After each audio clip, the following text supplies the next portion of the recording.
Listo. Buenas noches a todos. Esta charla sobre COVID-19 de algunos aspectos básicos para atención primaria. No soy ningún experto en el tema, simplemente he ido leyendo y agarrando experiencia como todos cada día con pacientes. Por eso al final pues vamos a compartir qué experiencia han tenido con pacientes, los niveles de evidencia que hay, que realmente es poco. Y en cada uno de los estudios pues les coloqué las referencias bibliográficas para que después lo puedan buscar y ampliar sobre cada uno de los aspectos, porque eso es bastante amplio. Primero vamos a recordar algunos aspectos básicos de la transmisión y que sigue siendo un serio problema. Y por eso este bichito se va expandiendo.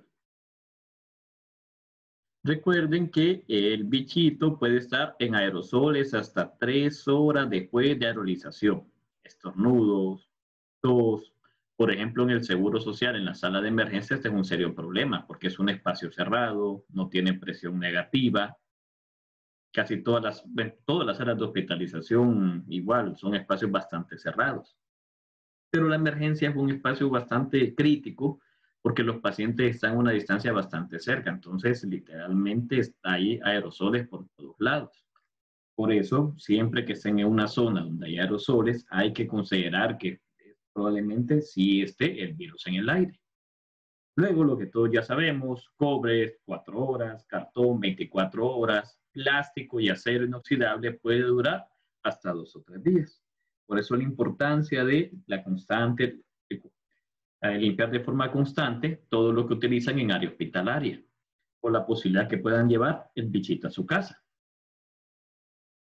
Otro de los problemas es la transmisión presintomática. El bichito lo comenzábamos a pasar desde antes que el paciente comienza síntomas. Y esto por la facilidad con que se puede desprender el SARS-CoV-2 del tracto respiratorio superior. El coronavirus vivo se desprende de altas concentraciones de la cavidad nasal incluso antes del desarrollo de síntomas y esto ha contribuido a que se expanda tan fácil. Por eso hay familias completas que están infectadas. Porque cuando ya aíslan la persona que comenzó con síntomas, ya ha tenido contactos con todos en la casa.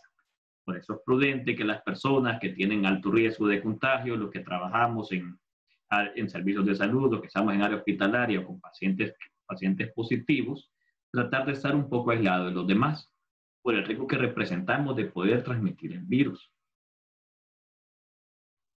Este artículo recomiendo que lo revisen posteriormente. Es para que vean la importancia de las personas asintomáticas.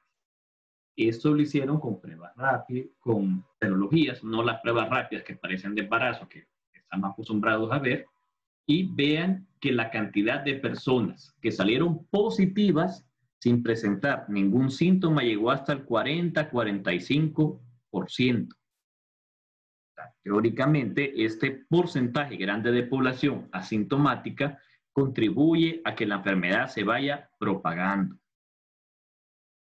Y es importante que la fase sintomática pueda aparecer hasta 14 días después del contacto. O sea que durante todo este tiempo estos pacientes pueden estar contagiando. Los pacientes asintomáticos, que han sido muchos, que se han encontrado con pruebas rápidas o hisopados para hacer PCR en hospitales, centros de salud, son los que están en este grupo.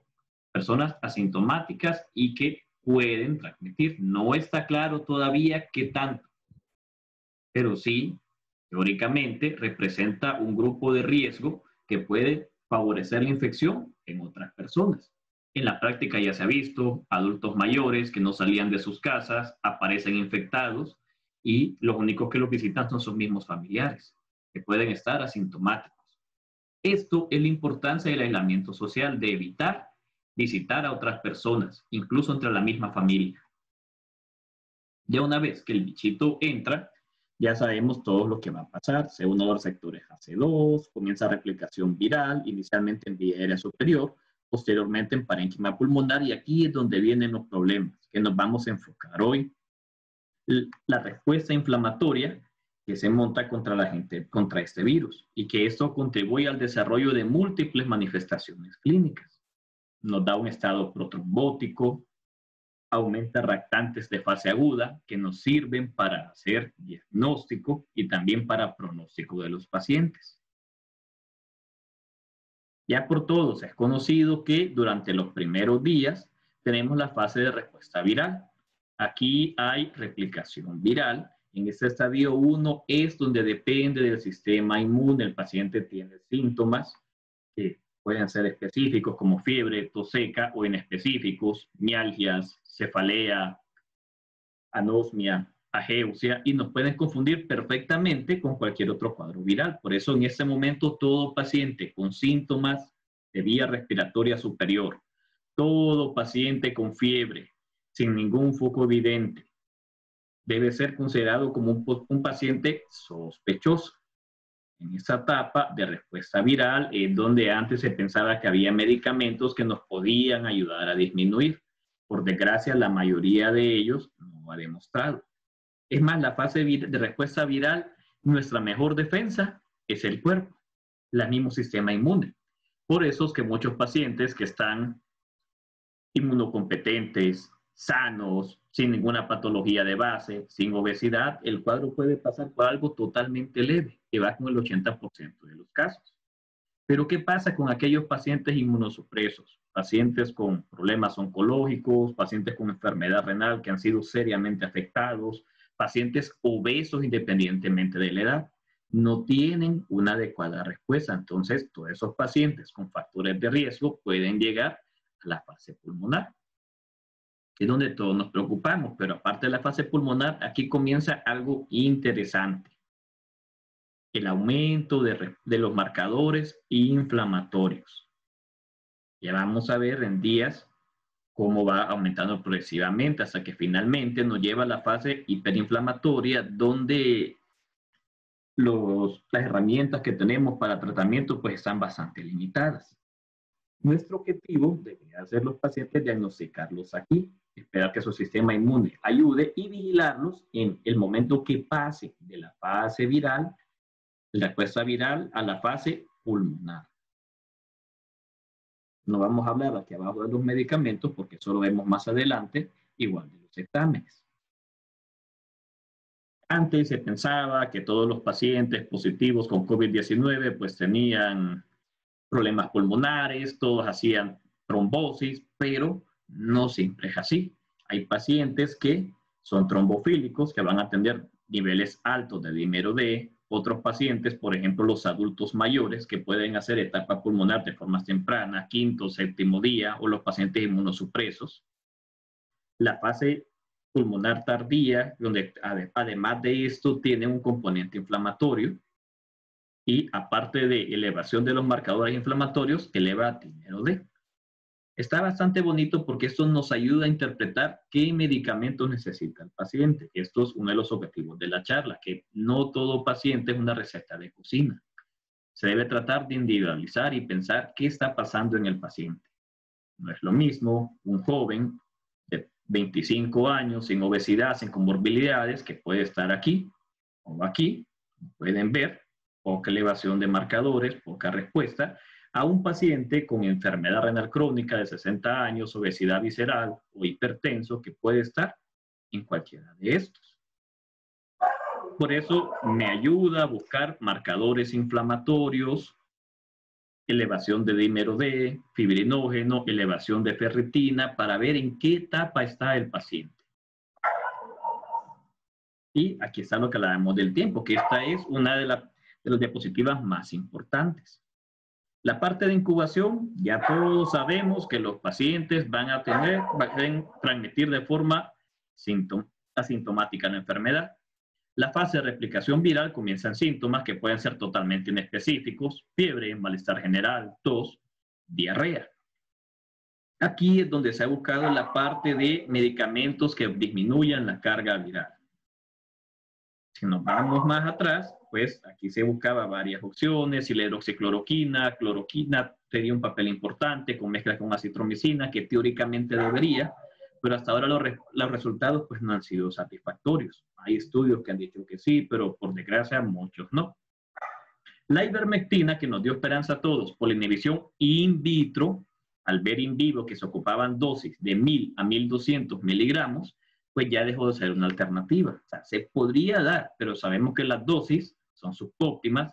Además, dosis ya más altas de las que están conocidas en humanos no es prudente porque desconocemos los efectos adversos que pueden tener. El Remdesivir aquí está con asterisco porque esta publicación es del 17 de junio. En las últimas guías norteamericanas que se dieron a finales de junio, el Remdesivir sí ya está como una opción terapéutica en la parte antiviral. Desgraciadamente no tenemos disponible en nuestro país. Entonces, ven la fase de replicación viral, prácticamente estamos desarmados. Lo mejor que nos puede pasar es la protección de nuestro sistema inmune. Ahora, cuando vamos entrando en la fase pulmonar, aquí comienzan los fenómenos inflamatorios. El paciente puede comenzar por cambios radiológicos desde etapas tempranas. La radiografía, pues recuerde que ya algo tardío. La tomografía, que es el estudio ideal, precoz, pero con un costo elevado y que no tenemos disponible, nos podría ayudar. Nos podría ayudar en pacientes inmunosupresos, pacientes que quizás no hagan una buena respuesta inflamatoria y no se puedan defender. En los otros casos sí tenemos marcadores inflamatorios que nos pueden servir. A ver que el paciente esté entrando aquí. Si lo diagnosticamos en este punto, tenemos algún pequeño chance de poder dar diferentes terapias para tratar que esta respuesta no progrese. O por lo menos si progresa, que sea lo más lento posible. A la par de ese fenómeno inflamatorio con la activación de macrófagos, también los pacientes pueden desarrollar trombofilia. Ya vamos a ver la parte de coagulación con COVID-19, que es bastante interesante y a la vez preocupante. Al inicio, los pacientes pueden tener requerimientos bajos de oxígeno, pueden estar con cándulas nasales, unos 5 litros. Muchos de esos pacientes se nos puede pasar por alto porque no son tan sintomáticos y muchas veces nos van a llegar aquí, después de los 14 días. Es la primera semana, replicación viral, aquí vigilamos. La segunda semana vienen las complicaciones. Y esta segunda semana es nuestro periodo de ventana para buscar objetivos terapéuticos que nos puedan ayudar a disminuir la posibilidad de complicaciones. Ya cuando nos llegan fase pulmonar tardía, que son muchos pacientes que llegan a la emergencia de seguro nos llegan pacientes saturando 30, 40%, 50, 60%, ellos ya están aquí. En esta etapa, la progresión de la enfermedad ha sido bastante importante, el compromiso pulmonar es severo, la mortalidad es más alta. No es lo mismo diagnosticarlo aquí que en esta etapa. Y de nada sirve diagnosticarlo en esta etapa si no hacemos nada hasta que llega a la fase pulmonar tardía. O sea que en la segunda semana donde tenemos un periodo de ventana para tratar de ayudar al paciente.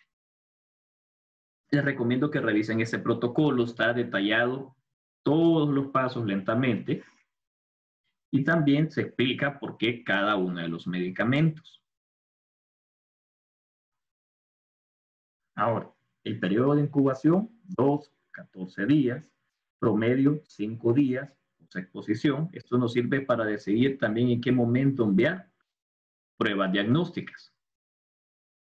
Fiebre es el síntoma principal. Muchos pacientes pueden llegar con cuadros febriles prolongados, sobre todo aquellos pacientes que todavía se defienden.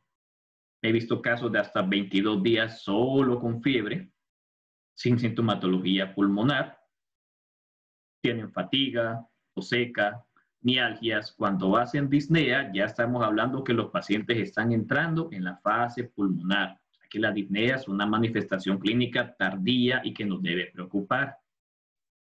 Los síntomas gastrointestinales son bastante interesantes. Creo que todos en la guardia han visto pacientes que llegan con fiebre, tos y aparecen con diarrea, o solo están con diarrea y fiebre. Nos puede confundir con un cuadro gastroentérico. Por eso siempre interrogar a esos pacientes con diarrea y fiebre si tienen o tuvieron algún síntoma respiratorio alto previamente. Se ha identificado que hay presencia de ARN viral en ese durante todo el curso de la enfermedad. Por el momento no está claro el papel de esto en la transmisión de la enfermedad o el pronóstico. Por eso se están haciendo estudios o se han hecho publicaciones viendo si los probióticos tendrían algún beneficio en esto. Se podrían dar por la diarrea, pero por lo menos hasta ahora no tienen incidencia en prevenir la gravedad de la enfermedad. Aparte de diarrea, náuseas, vómitos, ojo con las enzimas hepáticas, puede haber elevación de AST, ALT y bilirrubinas. La elevación de bilirrubinas es un marcador de mal pronóstico. Si un paciente ve pruebas hepáticas elevadas, AST, ALT, bilirrubinas elevadas, eso no es bueno. Es un marcador que el paciente puede tener complicaciones. Las lesiones en piel son todo un caso. Hay, en estos artículos se pueden buscar. Ya. Y hay infinidad de fotos. Casi solo un paciente viene con fiebre y me enseña esta foto, yo lo último que voy a pensar es en COVID-19. Pueden llegar con urticaria, pueden llegar con lesiones similares a varicela, lesiones papulares que posiblemente hagan costras. Las lesiones acroisquémicas nos pueden confundir perfectamente con vasculitis. Estas se observan ya en pacientes con respuesta inflamatoria generalizada, pacientes más graves. Yo no he tenido la oportunidad de ver alguna de esas lesiones todavía. Cuando las vean, si pueden tomarle fotografía, recuerden que incluso andar su celular es un foco de transmisión para ustedes. Con esto, ver el torso del paciente, ver los deditos de las manos y los pies nos puede ayudar bastante. Paciente con cuadro febril, sin foco evidente, con lesiones similares a esta, en COVID-19 debe estar entre nuestros diagnósticos diferenciales. Aparte de la clínica que puede simular cualquier cuadro respiratorio alto, cuadros gastrointestinales, neumonías atípicas, lesiones en piel, el examen físico nos puede ayudar con algunos aportes. La presión arterial en pacientes normalmente va a estar en parámetros normales. No va a tener elevación. Cuando tiene hipotensión, eso es malo. Es un factor de mal pronóstico. La temperatura pueden estar febriles. Ojo, los pacientes que están inmunosupresos, como los ancianitos, siempre hacen fiebre.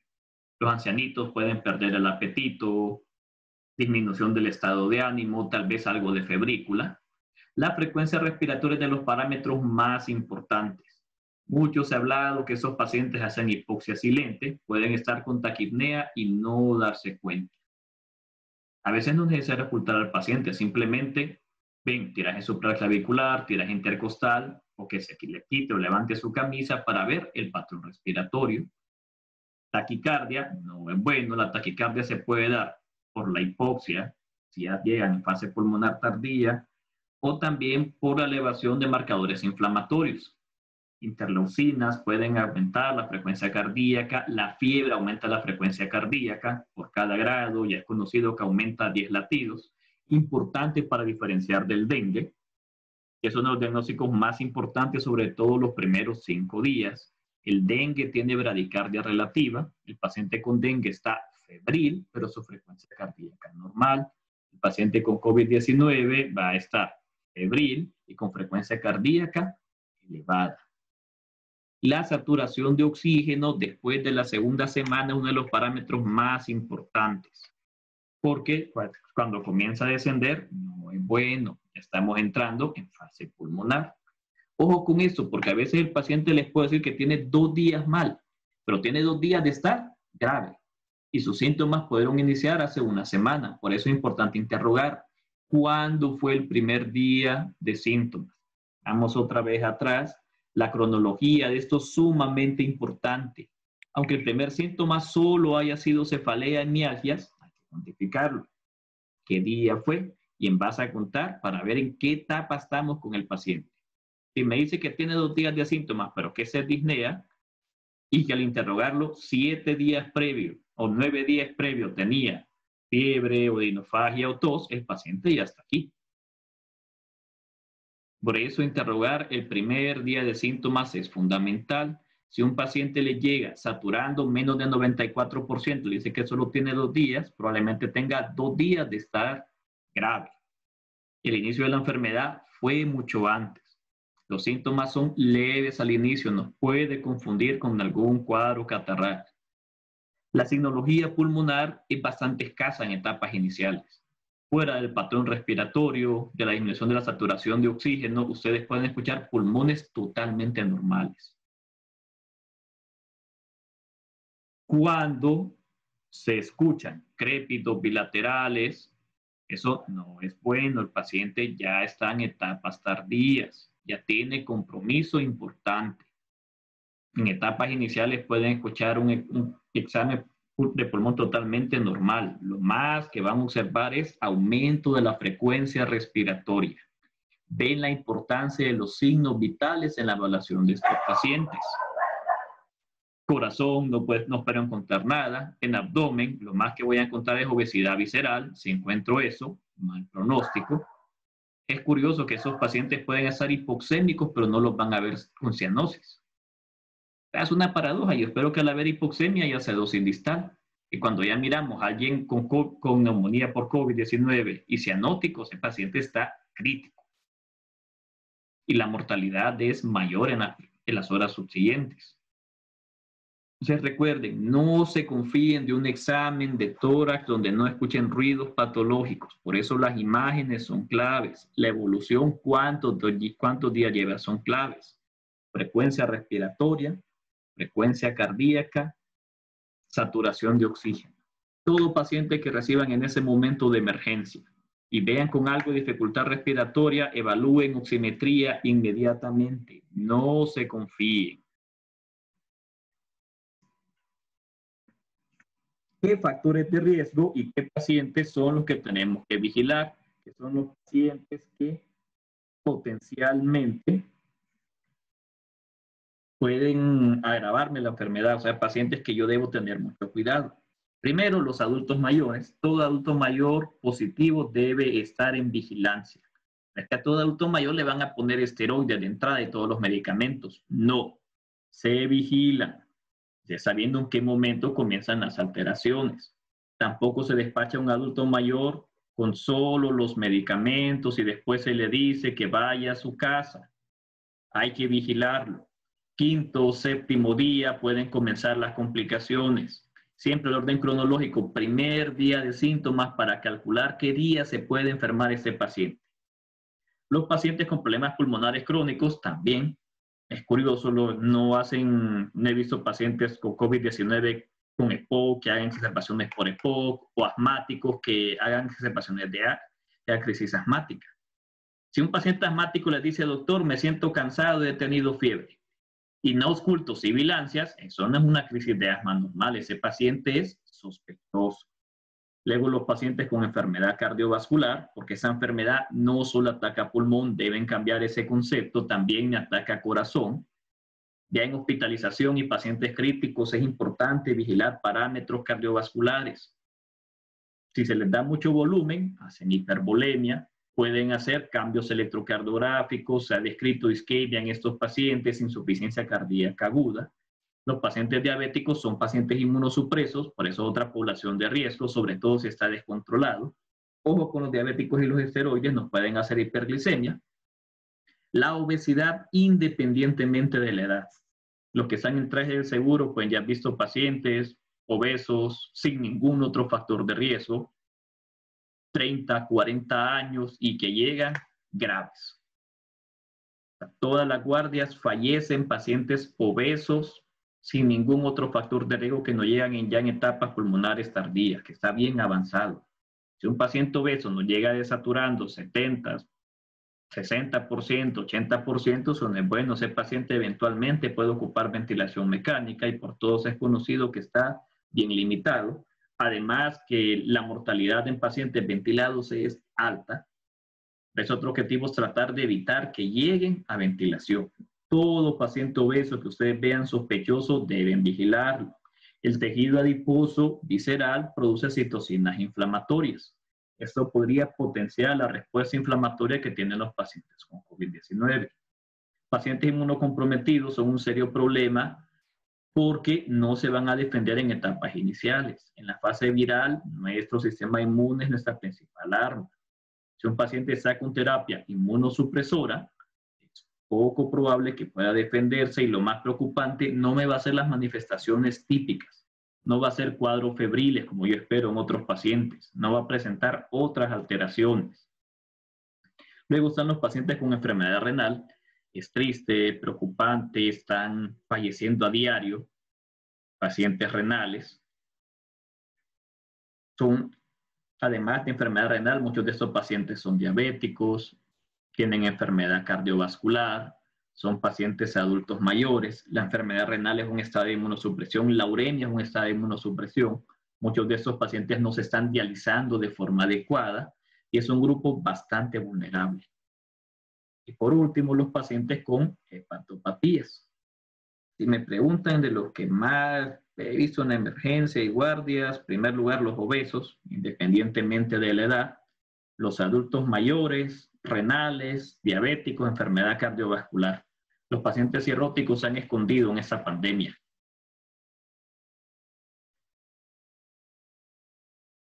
Hay índices que nos pueden servir para evaluar el riesgo de pacientes. O sea, ¿qué pacientes yo debo tener? Mucho cuidado de buscar que se pueden complicar.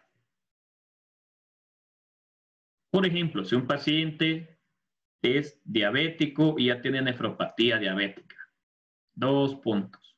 Hipertenso. ¿Dónde está hipertensión? ¿Dónde está hipertensión? Ok, ya tenga cardiopatía isquémica.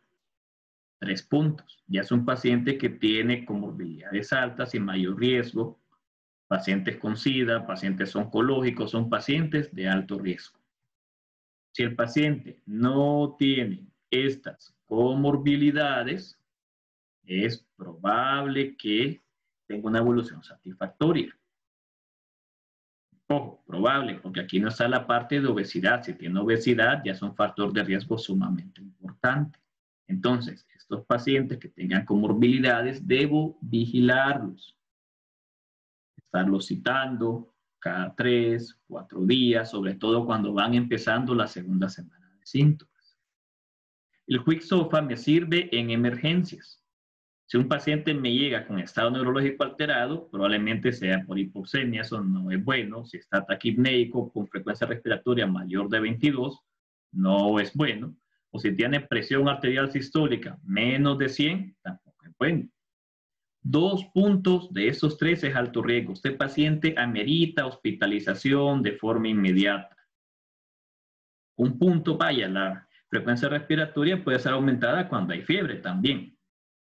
Entonces, quitamos la fiebre, evaluamos, si sigue con taquipnea, no es bueno. Recuerden que este Quick-SOFA no fue hecho para COVID-19, fue hecho para patologías de emergencia en general.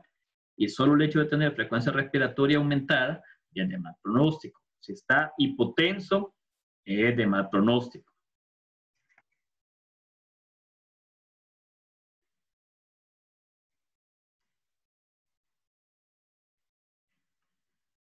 Ahora, esto es importante, que clasifiquemos al paciente. ¿Qué grado de enfermedad tiene nuestro paciente?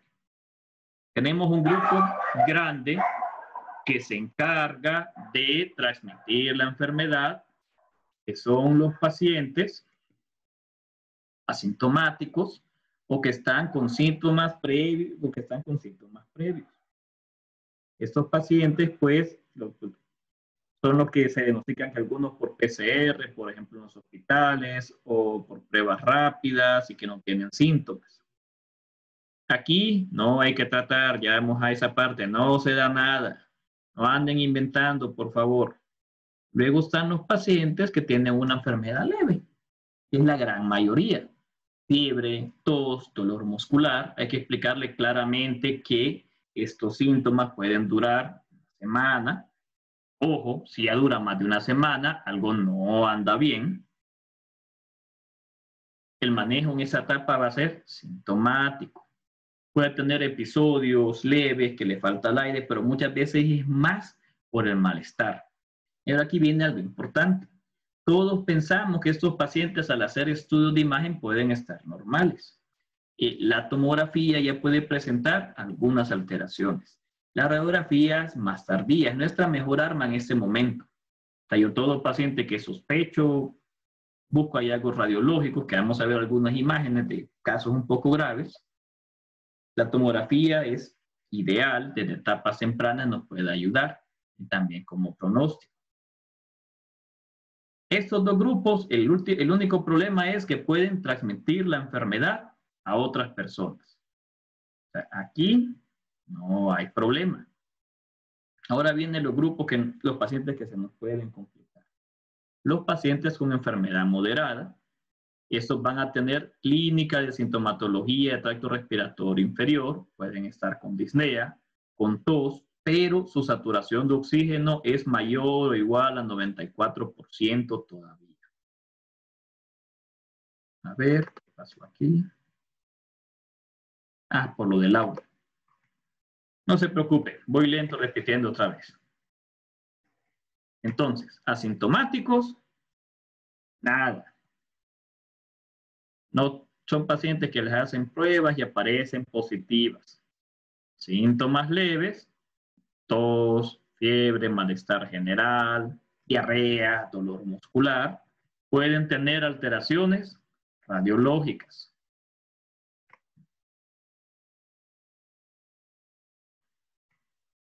Pacientes con enfermedad moderada comienzan con síntomas respiratorios de vía aérea inferior, pero todavía la saturación es mayor o igual a 94%. Ojo, estos pacientes, si tienen factores de riesgo, nos van a progresar aquí. Luego está enfermedad severa, donde desgraciadamente ya el pronóstico ya no es tan bueno. Son pacientes que llegan con más de 30 respiraciones por minuto, saturación de oxígeno menor de 94, o cuando hacemos gases arteriales, tienen la relación FiO2, presión parcial de oxígeno menor de 300, o infiltrados pulmonares más del 50%, aclarando que aquí no en rayos X, sino en estudios tomográficos. O sea, ellos hacen las guías en base a estudios tomográficos y esa es una limitación que tenemos. Estos pacientes, con solo que lleguen con el primer parámetro, es hospitalización. Y son los pacientes con un pronóstico menos favorable. El objetivo, pues, es diagnosticarlos antes de que lleguen a esta etapa o cuando van comenzando. Muchos pacientes nos van a llegar ya con saturaciones de 70, con mascarilla con reservorio, los logramos 80, 85%, incluso pronados, pero muchos de ellos van a terminar en ventilación mecánica. Y luego están los pacientes críticos con un pronóstico bastante sombrío, ya tienen choque séptico o disfunción múltiple de órganos. En cuanto a manejo, vamos a ver estos tres. De los pacientes severos y los pacientes críticos, pues ya es todo un tema aparte porque se habla de unidades de observación y cuidados intensivos. El ideal para todos ellos es cuidados intensivos en esta etapa. ¿Qué parámetros me pueden ayudar a decidir que un paciente amerita hospitalización o qué paciente puede ser ambulatorio? Si el paciente tiene más de 7 días de síntomas, ojo, eso me refiere a que tenga 7 días febril o a que tenga 7 días con tos, dificultad para respirar, lo encuentre con taquicardia, taquipnea, o si tiene presión diastólica menos de 80 o una saturación menor o igual de 86 a 92%, o el índice de Charlson mayor o igual a 1. Aquí es donde viene la parte de criterio clínico. ¿Cuántos de esos parámetros tienen pacientes? ¿Qué comorbilidades? Si me viene un gordito febril con 7 días de fiebre, frecuencia cardíaca elevada y taquipnea, aunque no tenga estos, lo prudente sería hospitalización. Limitantes que tenemos en este momento, cupos. Cupos en el Seguro Social horriblemente limitados, sistema público también limitados, privado limitados. ¿Qué paciente puede ser ambulatorio? Y que yo puedo manejarlo tranquilamente de forma ambulatoria y explicarle que solo vaya a controles. Síntomas menos de 7 días, que tenga 3 días, no esté taquicárdico, no esté con taquipnea, no esté febril. Aquí tiene una pregunta, pero No se escuchó. Otra vez. Pacientes que tengan más de 7 días de síntomas, con taquicardia, con frecuencia respiratoria elevada, con saturación de oxígeno entre 86 y 92%, febriles, son pacientes que son candidatos a hospitalización. Pacientes ambulatorios, menos de 3 días de síntomas, que no sean taquicárdicos, con taquipnea, saturación de oxígeno normal. Ojo, estos pacientes ambulatorios, si tienen factores de riesgo, debemos vigilar porque nos pueden pasar a la segunda semana a tener criterios de hospitalización.